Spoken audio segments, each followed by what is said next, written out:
I'm Jonathan Goldstein, and on the new season of Heavyweight... And so I pointed the gun at him and said, "This isn't a joke." A man who robbed a bank when he was 14 years old.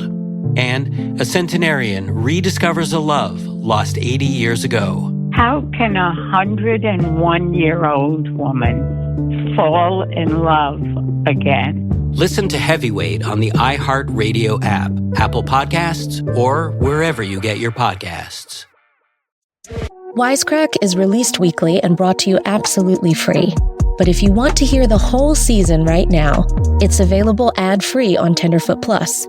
For more information, check out the show notes. Enjoy the episode. The views and opinions expressed in this podcast are solely those of the podcast author or individuals participating in the podcast and do not represent those of iHeartRadio, Tenderfoot TV, or their employees.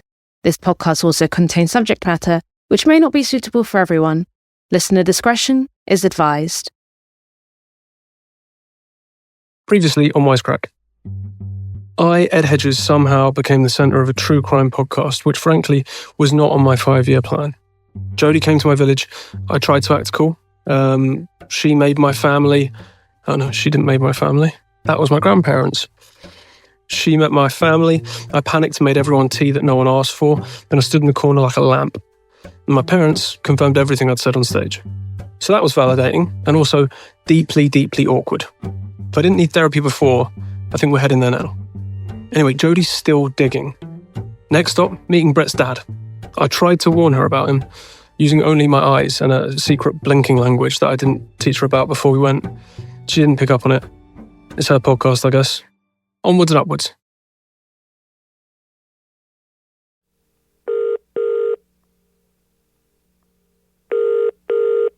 Hey, how are you? Hey, how are you?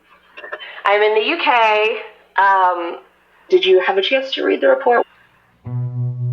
One of the first documents I got my hands on was the domestic homicide report. There isn't an official equivalent in the US, and it's only created in the UK when there is a long history of violence or abuse. When society demands to know, how did this happen? In Brett Rogers' report, it examines his entire life and was conducted by investigating all the government agencies that were supposed to support and assess him. Everything from the education system to the parole board. What did you think? Yes, I read it. I sent this report over to my friend Erin, a 20-year veteran of social work in Georgia. She focuses on at-risk young adults with mental health issues, diagnosed or not. Though our systems are different from the UK, I was hoping she could see something I couldn't, especially when it came to Brett's biggest advocate, his father, Pete Rogers.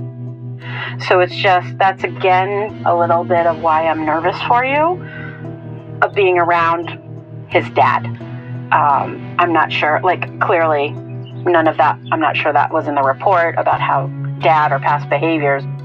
I've just worked in the field for so long that, yes, some of it is biological and the brain does different things, and if he hasn't been diagnosed, that's one thing, but there is also a learned behavior that comes along with this where most people get it from where they live and what they see the most. What do you think this is? So you're saying this isn't safe? I personally would not go there. Or please bring someone with you. Oh gosh, now I'm nervous. Can you please be careful? The thing was, I was already on my way.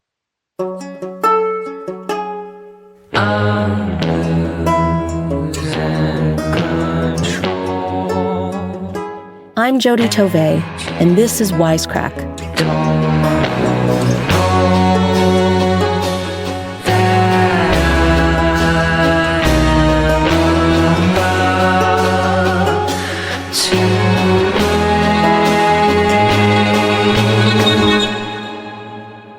Episode 5, Brett, You Never Knew Me.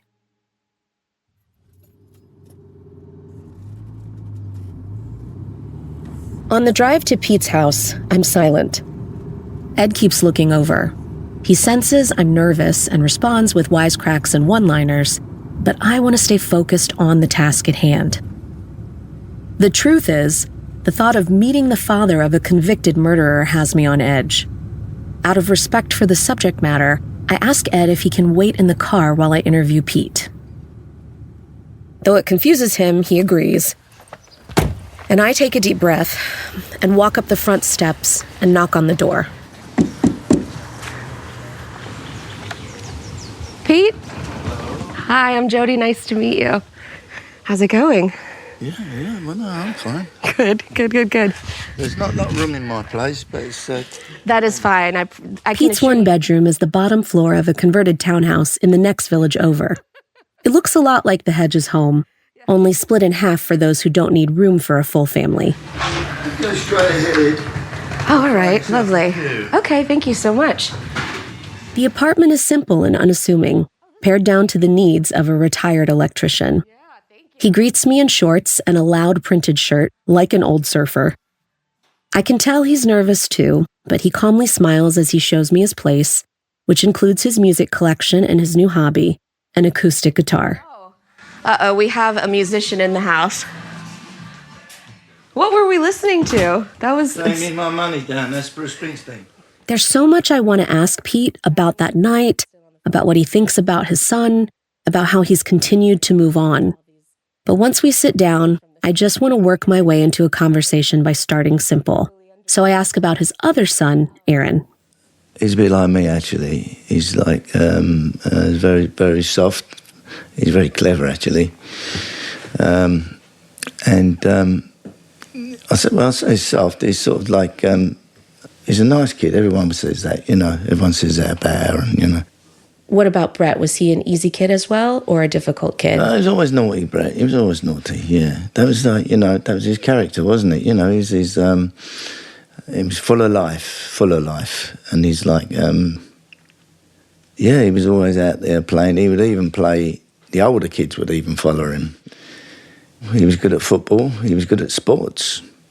He was very popular. I would say probably one of the most popular in the school. When did that friend group start to shrink?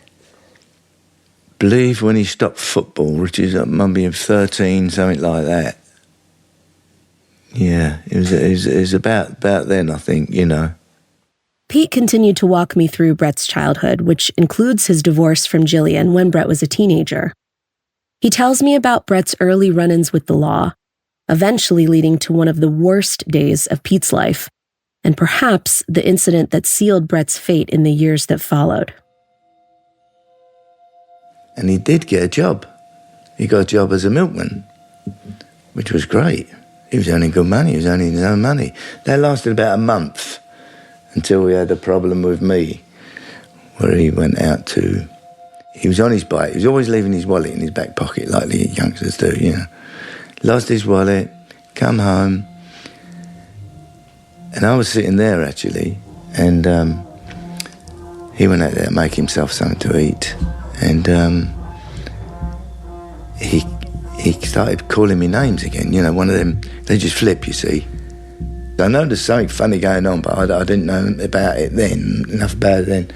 And so, I said, look, go and take a walk around the block, come back and calm down. So he decided to attack me. So I slipped and hit my eye on the corner. Pete points to an area where furniture used to be. It's worth noting that when Pete, quote, slipped, he hit the furniture so hard he broke open his eye socket. Anyway, cut a long story short, the police come round, they said to me, don't worry, it's a family thing. We won't get, much time and that, but he's going to get prosecuted. So we want your statement. So, okay, I gave him my statement and they tried to give him 7 years. A family thing, so they tricked me, Tricked is a heartbreaking choice of words. I can tell Pete is struggling with memories of Brett. He's still grieving, still asking what if things could have been different. As much as his reasoning is strained, I also understand it. But they gave him 5 years in the end, and he came out into about 2.5, something like that. I thought he needed to be prosecuted. I thought he needed to, but to give him 5 years was like ridiculous, really, but that's how the law works, you know. Yeah, they tricked me, I think. They want to have a little tick on their box, the police, you know. I'm not saying they're all like that. I'm just saying that that's the way it worked at that point. Mm-hmm. And so is that what it was like when he was staying here with you? It was just a switch that would flip? From seemingly... That's the first time it happened, yeah, because I would try to understand him, you see. I can't imagine being a dad and watching your son change behaviors so dramatically. It's not nice, no. I didn't understand what was happening. I didn't know he had schizophrenia, you know. This is the first time I've heard this word aloud to describe Brett, and I'm a little stunned, but cautious. Pete's casual use of the term makes me wonder if he's using the clinical definition of the disease. Schizophrenia is one of the most complex mental illnesses affecting how a person thinks, feels, and behaves. It can cause someone to hear or see things that aren't there, believe things that aren't true, or feel confused about what's real and what's not. It's also one of the hardest to diagnose because no test exists. In men, symptoms tend not to appear until their early 20s, and then once recognized, a constellation of traits must be diagnosed, but that requires a consistent schedule with medical professionals to uncover. Simply put, it takes time to see the pattern.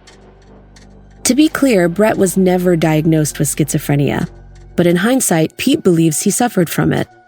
And remember, in prison, Brett was prescribed antipsychotics intended to treat schizophrenia. And then he became 18 or 16 when you stop having any power over him, you know. Then you're lost because you can't do anything. The doctor won't talk to you, that sort of thing. Due to British age of consent laws, Pete wasn't allowed to talk to the doctors about his son's mental health after he turned 16. It's a frustrating law, paradoxical because those late teenage years are exactly when symptoms start to show. After Brett was released from prison, it said the family felt like things were better, and that the fact that these murders had occurred, it seemed out of the blue. And I'm just curious, when he got out of prison, can you describe his behavior? Did it feel out of the blue? Is that accurate? No. He come out of prison, he had nowhere to stay. He had to go and see his probation officer. Then the probation officer was on holiday, bless her. So he couldn't see her. So there's a big thing going on there, like, oh, hold on, where do I see them? Where do I go? There's no way they could give him anywhere to stay, so he's out on the street. He's not allowed to stay with me, even though I wrote him a really good letter saying how I understand better what's going on and I think things would be fine and all the rest of it, you know. So we put him up in one of these... like a hotel or motel or something, yeah. But that was for about a week or so, and I thought, we can't keep doing this. So I said to Jill, and she said, well, he can't stay here, blah, blah, blah. Once the parole board had forbidden Brett to live under his father's roof, and Jillian had agreed to take in her son, Pete had some unsolicited advice for his ex-wife, and it was absolutely horrifying to hear him say it. I did say to her, get all your knives, all the sharp knives, and put them away. Put them somewhere else.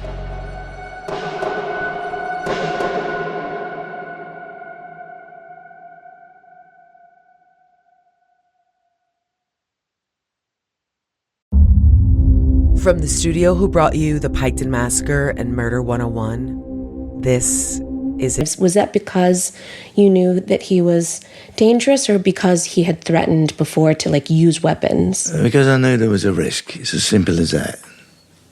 I knew there was something not right. There was something not right, Sat in his room when we put him in a hotel and he said, I want you to go now.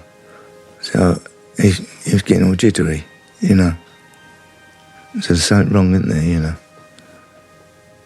You just get to know that. The moment is both bone-chilling and bittersweet. Brett, self-aware, is telling his father to leave the room and get to safety before another psychotic episode takes hold of him. So you weren't surprised? No, I wasn't surprised. The whole thing happening, you know. But really and truly, it didn't surprise me. This confession is staggering. Pete Rogers is telling me, pure and simple, that he knew Brett was capable of something like this. With that weight hanging between us, now's the time to ask. How did he react when he heard his son murdered his former wife? Well, Aaron phoned me. Aaron phoned me, said people are saying sorry about this and sorry about that, and I didn't know what he was talking about. And then I started getting messages, and I went round there, basically, to see what was going on. I sort of knew something really bad had happened, you know, so, and I don't know, they never told me, no, they keep stum, don't they? They just said, like, you know, it's an incident, basically. It's a weird feeling because, like, you're in shock and life goes on, and you're in a little bit of shock, and you don't really know what to do. Pete, having now met you, I think you seem like such a well-adjusted, kind person. How were you able to get through this? How have you been able to sit here and stand and hold a house and a job and play guitar? Well, this comes in as the years go by, doesn't it? I took a Jungian analyst who's a local, and I sat with her for probably once a week, you know, more or less, for about 5 or 6 years, and eventually got to where I want to be. I guess sometimes you're all jumbled up in your head, aren't you? And you just go ahead and do things anyway, you know. But it gives you that space to sort of segregate things a little bit and make the right decisions, basically. And for me, I in the winter, I generally take antidepressants for only a small amount. But recently I've taken a bit more. I've taken them in the summer. And basically I realised that I've needed them for years. Because I've noticed that if depression comes upon you, you don't really know it unless you've been there. And you think this is life. And when you get something that lifts you that little bit, you think, well, this is how it's supposed to be, you know. And so you can manage your life like that if you have them problems, you know. Yeah. And that's the way I get through it. And I'd also like to laugh and have a joke, you know. My head went back to my friend Erin's analysis. Of course, she's never met Pete Rogers. She'd only reviewed the domestic homicide report. But Erin had nothing to worry about. In front of me sat a docile, polite man who openly discussed the worst night of his life with a complete stranger. As we start to wrap up questions about Brett, Pete fairly asks for some clarity on the direction of the podcast. You've told me that you're here to do a podcast on Edward because he's an up-and-coming comedian, and he's also done a gig that's something involves that it may involve one of my sons, and you seem very interested in my son, and so it does seem a bit over the top for you to come all the way over here to do a podcast on a comedian. It does, to me. So Ed talks about in his story is how he was home the night that on July 22nd when everything happened. And he said that he came home, he was doing a stand-up set here in town or at Ugly Village Hall. And it was John and Carol, his parents, both in the house. And they woke up to banging. And they think that Brett was trying to get into the house. That's what they believe. Did you ever hear that before? I've never heard that before, apart from yourself saying that. I don't know. The first I knew about anything was in the morning. Do you believe that happened? That Brett went and tried to break into their house that night, and this is presumably after he had killed Jill and Dave?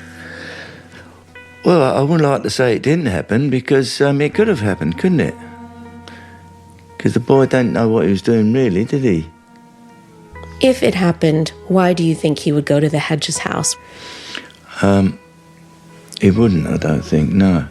It wouldn't be the obvious thing that I would think he would do, but who knows, because someone with their mind scrambled like that, you can't blame someone who's got mental health issues like that anyway. You know, they're not to blame, really. It's just circumstances, really. You know, that's all it is. You get nowhere from blame like that anyway, do you? Recognizing this as a chance for Ed to share his perspective on that night, I shoot him a text asking if he wants to come in. Hey. Hello, mate. Hello, Ed. All right, How you mate? doing? How you been? Yeah, I'm good, yeah. Cool. Was it all right? Was it? You all right? Everything fine? What happened? Cool. They're good. Cool, lovely. How much is? I don't know what I'm coming into. How much has been explained to you? It's a 6-week podcast. 6 episode podcast, yeah. Approximately. Yeah, sounds rough, doesn't it? It's rough, yeah. Okay, cool. So, all right. Do you know what happened that night? Like with the house, with Benfield Gardens? No idea. Do you want me to tell you what happened from our side, just to fill you in? Yeah, go on. So I became a comedian, did gigs all over the place. That's right. But then, when I left Stansted, I didn't come back, like, ever. Because I ain't had no mates, I didn't really want to. No, it's good. So when I came back, do you know Ugly Village Hall? Yeah. They had me doing a I pack up my stuff and watch this reunion, a decade in the making, unfold out of the corner of my eye. It takes me back to the years when your friends' parents were just shapes and faces. You never thought about their lives, their worries, their fears. You were just a kid. But they watched you play together in the yard, ride bikes on the sidewalk, share meals at each other's tables. In this instance, neither family imagined how it would end. One of those kids would become a celebrated comedian. The other would become the subject of every whispered conversation in town. When you hear I'm a comedian, and when you hear I was talking about this, your first thought is like, why the fuck are you making jokes about that? Well, there's a line there, isn't there? But I don't know.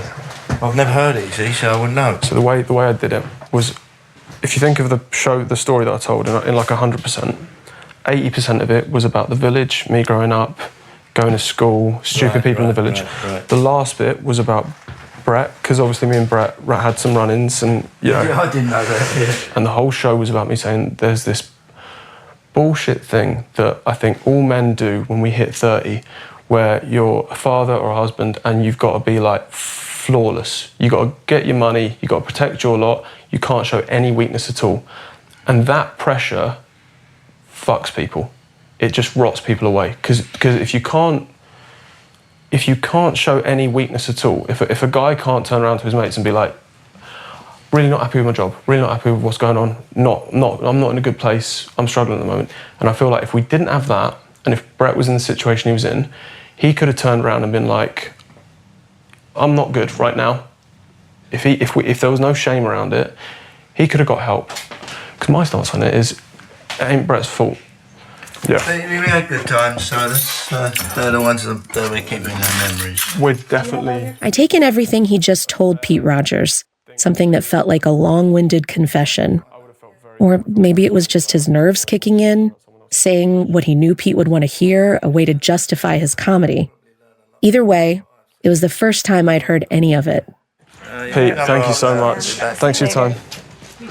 Speak to you soon, boss.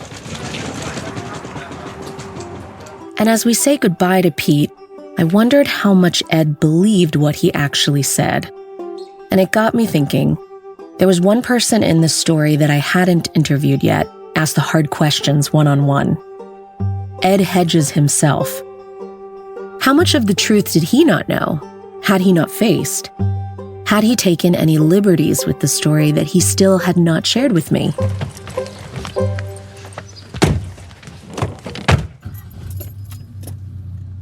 In the car, I check into my flight back to Atlanta. I decided to follow up on a few final loose ends before I left Stansted, and Ed was cool to drive me around the village. But the quaint friendliness of this place was quickly wearing off.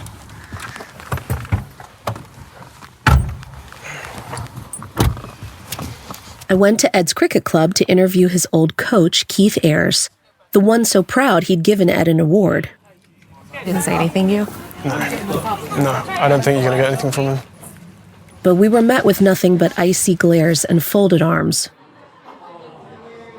At a local bar where all the kids who never left the village gather after work, we might as well have been invisible. I wanted to hear some good memories of Brett from his old friends, but... What did he say? Instant no. What did he say? I went, RG membership, you're not members. A family friend of the Rogers who had agreed to an interview suddenly ghosted. A former classmate of Brett's ran the local flower shop, but inexplicably her store was now closed for the foreseeable future. Man. See what I mean by... Yeah, totally. Sorry about that, guys. That's okay. It felt like whispers were swirling around this town about our podcast and the questions we were asking about Brett. In an instant, an entire village stopped speaking to us. The cold shoulders put a chill on Ed's mood, too. By sunset, he wouldn't even look at me. My mind rushed back to Sophie's accusations. Through Ed's parents and the police reports, I confirmed most everything that happened. But was there something Edd wasn't telling me? I needed to confront Edd, here and now. So I sat him down and I asked him point blank. I'll just be very direct. I spoke to Sophie Hagen, who directed your original show. Yeah. I mean, she says that you made a lot of this stuff up. What's true and what's not? She's correct. She's definitely correct.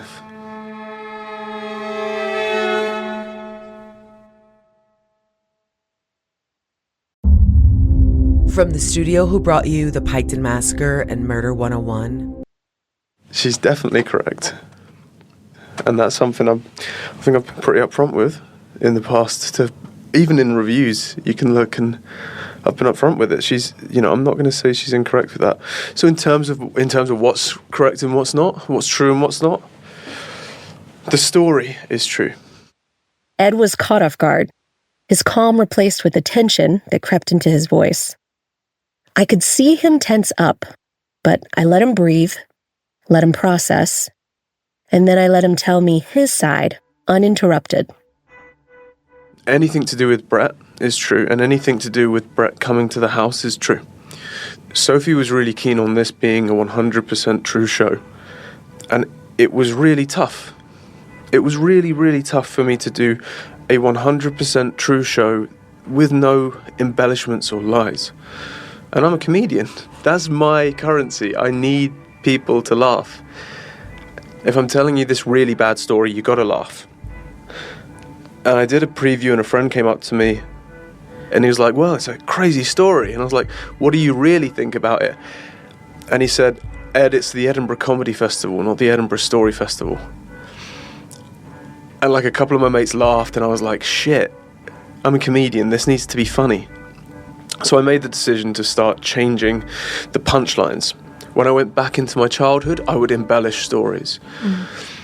I was really nervous to tell Sophie that because she was so adamant that everything had to be true, but I couldn't keep dying. And when you're dying on your ass on stage, it's just you. And no one knows that you're being, well, it was all true. It's bollocks.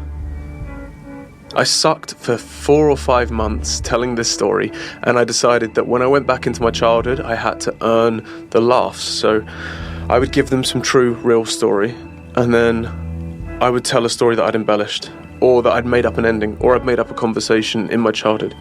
But the stuff that happened in the house, with you Brett. being there, with Brett, those... I never mess with that. I never messed with that because I knew that if someone found out I was lying about a murder in my village, I would get crucified. Everything that I said, you kind of had to be able to Google it. You kind of had to be able to search for it.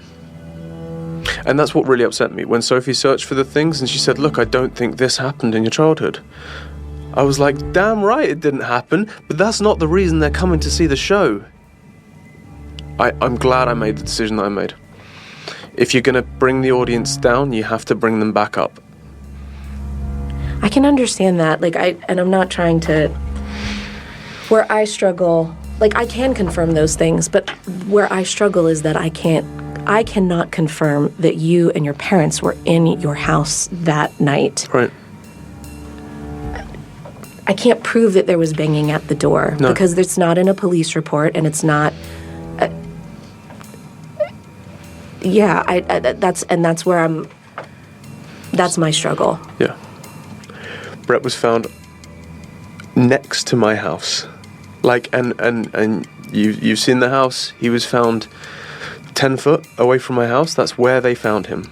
Brett spent a lot of time at my house as a child. My house was the only house in the village that Brett could have gone to because we were the only house that he would come to hang out as a kid. He was repeating the same facts, clinging to them. But not because he was sticking to a made-up story, because there simply wasn't any new or different truths to offer me. I could see the wheels in his head turning, his frustration heating up with me. You've spoken to the 3 eyewitnesses, me, my mum, and my dad. I guess to be very direct, do you have any proof, though, that you were... But Jodi, what proof do you want? What proof can I give you? It is a first-hand account of something that happened. If you can think of a way that I can prove this in a time that happened before video doorbells and CCTV, if you can think of something I can bring to you, tell me and I will bring it. If you can think of something that will definitively prove it did or it didn't happen, tell me and I will bring it. You've spoken to all of us and we've told you, is there anything else I can offer you? Because if not, this is one of those things where you take my word or you don't. I'm trying to stay objective, to form an educated opinion, knowing that there may never be hard proof that Brett was at the Hedges' door that night. For me to believe that Ed is making it all up, I'd also have to believe that he's convinced his parents to join in on the lie. And after meeting them, I just don't buy it. The truth is, I believe Ed. I do. Ed repeats a behavioral pattern I've seen in my work. Frantic, anxious energy, the Ed you see on stage, followed by long periods of social withdrawal, reflection. Those are the months I couldn't even get a text back from him. It's taken me this entire investigation to understand that this is Ed's healing process. I have done this show for so long. I've told this story for so long. And the fact that I lived through the night. I could see the burden of proof weighing on Ed's shoulders, and I wanted to stop the conversation and tell him I trust him. But with what he said next, I wasn't even sure I'd ever hear from him again. The fact that I lived through the night, I don't mean to sound like blasé, but if I can be 100% honest with you, and this might not be what you want to hear, I really don't give a fuck if you believe me or not.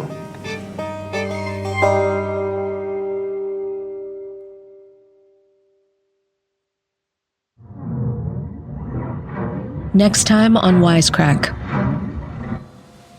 I'm just going to show you something for context. This is his rap sheet. And that was only 12 years of his life. So in 2012, Jill calls the police again and explicitly says her son is trying to kill her.